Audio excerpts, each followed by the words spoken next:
Bonjour à tous, j'espère que vous allez bien. Je fais une petite vidéo aujourd'hui sur une compagnie qui s'appelle Tencent, une autre compagnie chinoise. C'est une compagnie qui évolue dans le secteur des jeux vidéo, dans le secteur des paiements. C'est aussi une compagnie qui évolue dans le secteur des réseaux sociaux. C'est dans le fond, Tencent, c'est la compagnie qui a le plus gros réseau social au monde. Ce réseau social-là, il s'appelle WeChat. WeChat, dans le fond, c'est comme Facebook, mais on peut mettre les paiements dessus en plus. Exemple que si exemple je vais en Chine puis que vous avez un magasin, je peux transiger avec vous à l'aide de WeChat. Que si vous avez un commerce, je rentre, je mets mon téléphone puis je vous paye par WeChat. Puis c'est ça. Fait que WeChat, c'est à la fois un réseau social plus gros que Facebook, puis une méthode de paiement universelle en Chine. Donc, c'est excellent. Puis ça, c'est la pointe de l'iceberg de cette compagnie-là. C'est un service de messagerie. C'est aussi une compagnie de jeux vidéo, probablement la plus grosse compagnie de développement de jeux vidéo au monde. Puis les revenus générés par cette compagnie-là sont énormes. Donc, on va aller regarder un petit peu plus en détail c'est quoi la compagnie Tencent. C'est une compagnie, comme je vous disais, c'est une compagnie chinoise. On voit ici qu'on parle de la compagnie WeChat, la messagerie instantanée, des revenus, tout ça, l'histoire. Mais ce qui va vraiment nous intéresser, c'est les fondamentaux, puis l'analyse technique. On va commencer, contrairement à l'habitude, d'habitude je commence toujours avec les fondamentaux, mais là on va commencer par l'analyse technique. L'analyse technique de Tencent, vous savez, moi j'aime toujours ça, faire un petit Fibonacci, là. On va partir du point le plus bas, on va aller au point le plus haut avant notre hausse. Puis on voit qu'on a rebondi sur le 0.5. 0.5 de Fibonacci, mais aussi sur la ligne verte qui est ici. La ligne verte qui est ici, c'est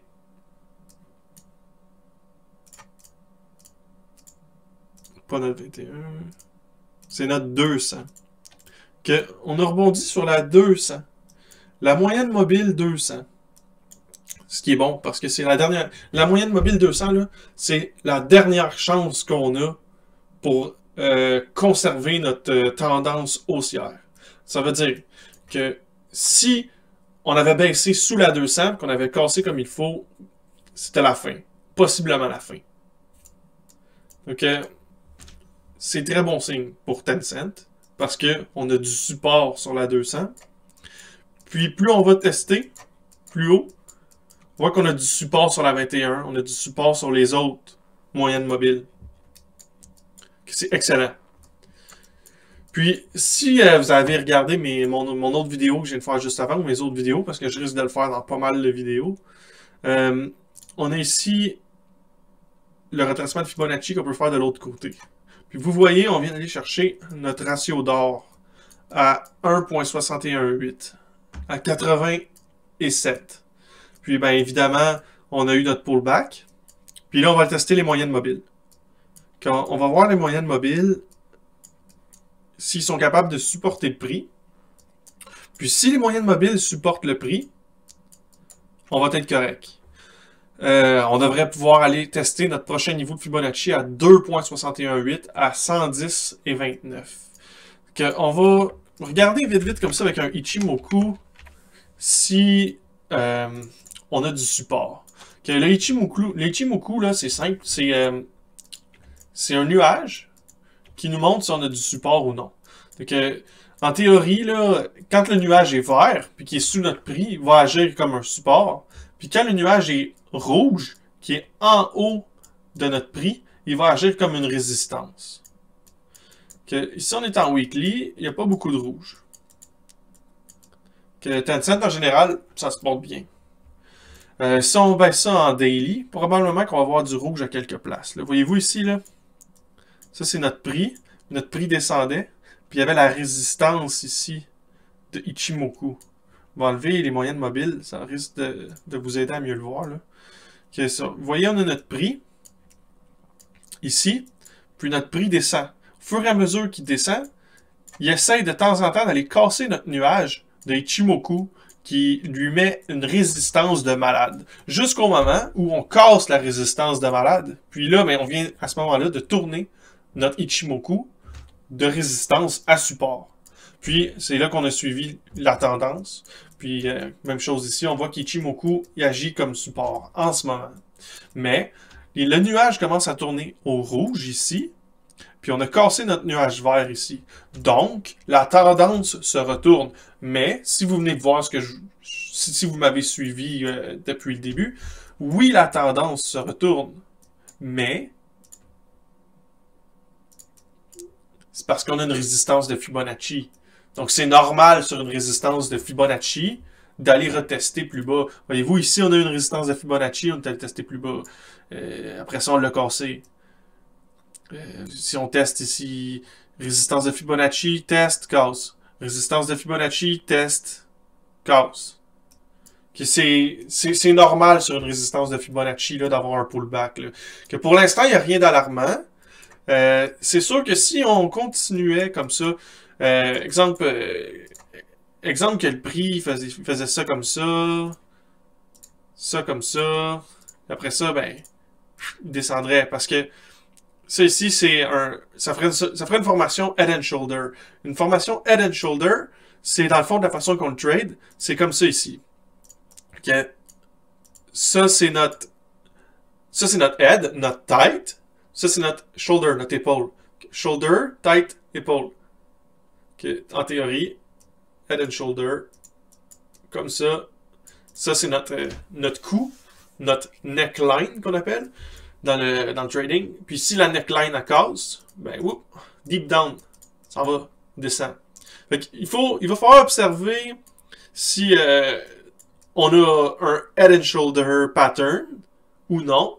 Puis si on n'a pas un head and shoulder pattern, il va falloir regarder si on remonte. Puis si on remonte, il va falloir regarder jusqu'où on peut remonter.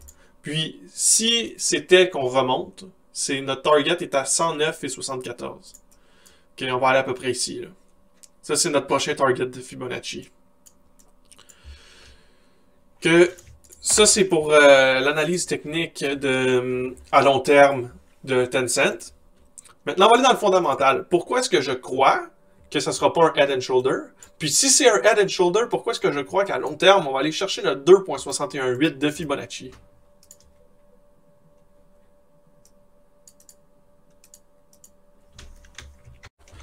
Donc, on a ici notre compagnie Tencent.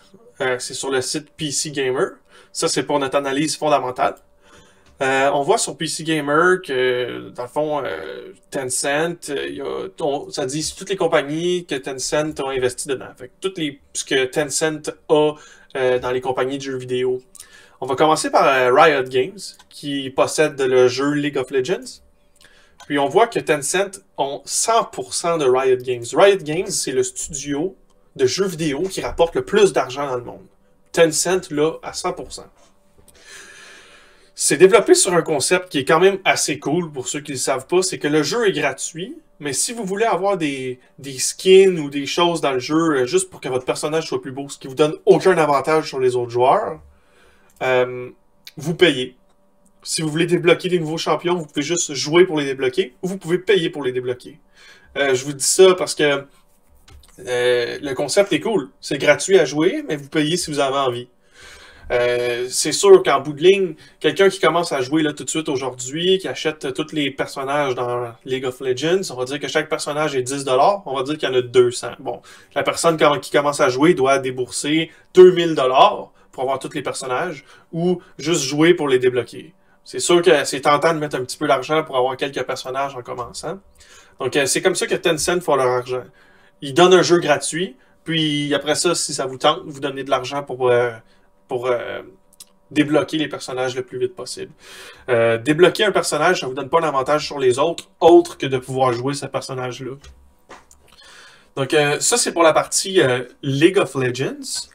On va continuer sur la partie League of Legends encore. Puis après ça, on va revenir continuer là, sur les compagnies que Tencent possède. Donc, encore là, League of Legends, c'est un jeu, mais il y a des spin-offs qui sont en train de se faire. Donc, on va voir un spin-off qui va s'appeler Rune King, qui était supposé sortir sur console, ou peut-être qu'il va encore sortir sur console début 2021, là, avec le COVID, tout ça, des fois, je sais qu'il y a certaines choses qui ont été retardées, comme Arcane a été retardé. Arcane, c'est une télésérie qui va le faire sur League of Legends, mais ça, on va y revenir. Puis c'est ça, le jeu Rune King, ça va être, je pense, un bon jeu. Je vais vous laisser un trailer à la fin du vidéo de Rune King, pour ceux que ça peut intéresser. Puis même chose pour la série Arcane, je vais vous laisser un trailer aussi à la fin. Après ça, Riot Games développe aussi un MMORPG de League of Legends. Cette année, League of Legends a sorti le jeu Valorant. Puis ils ont sorti aussi un jeu qui s'appelle TFT sur ordinateur et sur mobile. Donc c'est une compagnie qui se diversifie aussi sur les jeux mobiles. Un secteur d'activité qui est encore inexploité par les grosses compagnies de jeux vidéo, mais qui commence à le devenir tranquillement, pas vite. Donc ça, c'est pour le MMORPG. Ça, c'est la série Rune King. Excusez-moi, ça, c'est la série Arcane. Ça va être une série qui va être faite sur le jeu vidéo League of Legends ou l'environnement League of Legends. Ça, c'est supposé sortir en 2021. Donc, c'est pourquoi je crois qu'à long terme, point de vue fondamental, Tencent va reprendre beaucoup de valeur juste avec ça. En plus, je veux dire, son réseau social WeChat va continuer de fonctionner. Les transactions vont continuer de passer par WePay, qui est l'application de WeChat pour payer les commerçants.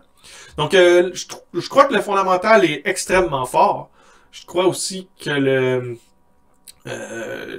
l'analyse technique, elle est bonne. Puis, c'est ça.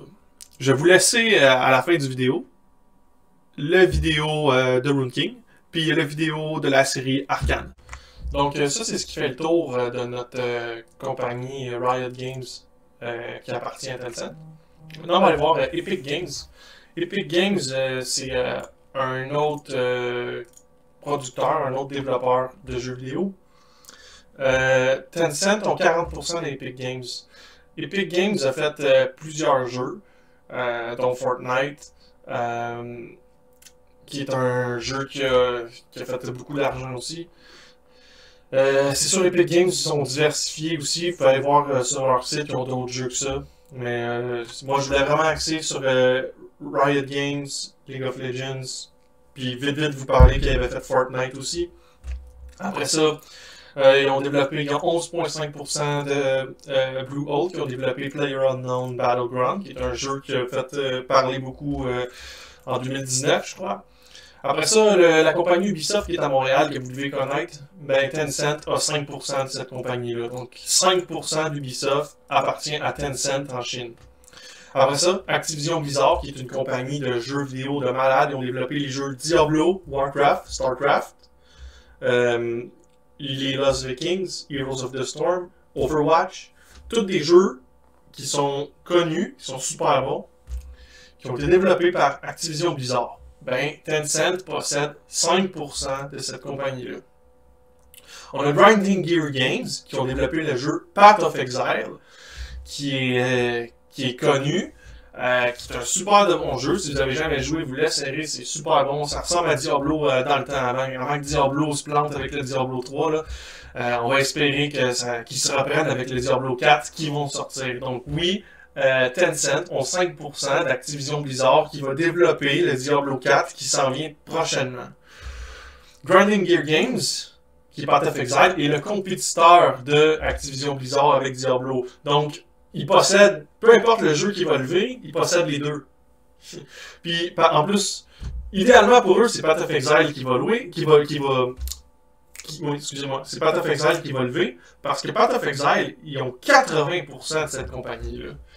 Path of Exile, ça rapporte beaucoup d'argent.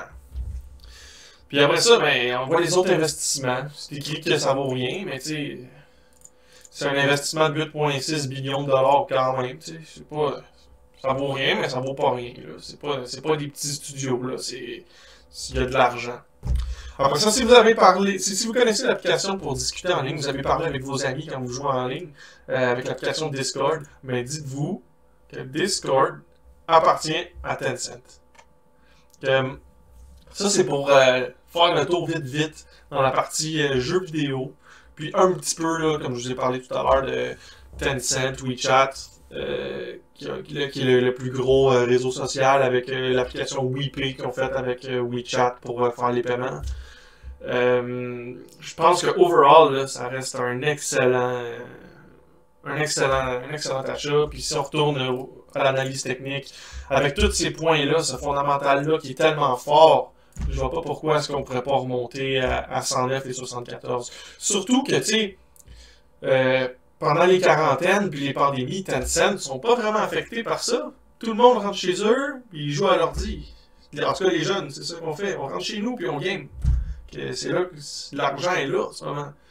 En plus, il y a le e-sports beaucoup qui développe. Je sais pas si vous connaissez un petit peu ça, le e-sports, mais le e-sports, c'est les jeux en ligne, justement, où il y a des compétitions, puis il y a des montants à gagner avec des équipes, puis des tournois, mais c'est Tencent qui développe ça aussi. Tencent sont vraiment impliqués dans le e-sports. Puis, de tout ce que je vous dis là, il y a plein de trucs sur Tencent que j'ai même pas pensé à vous dire tellement ils sont diversifiés. C'est eux qui ont les réseaux de musique, comme Apple Music un petit peu, mais c'est Tencent Music en Chine. Ils ont les vidéos, sont développés, c'est pas compliqué, tous les secteurs technologiques qui existent, Tencent sont impliqués.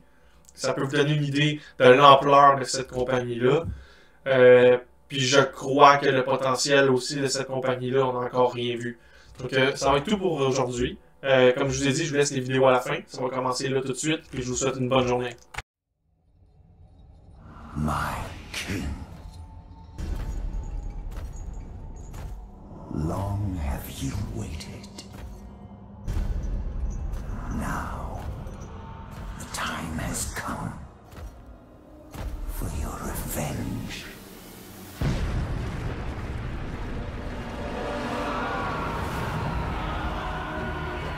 A heroine across all Runeterra.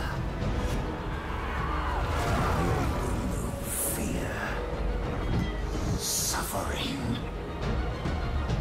ruin. They will know your name.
To let you in on a very important secret.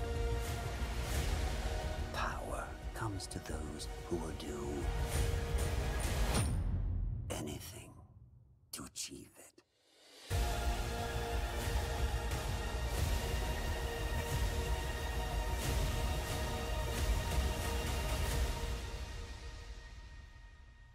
It's time to let the monster out.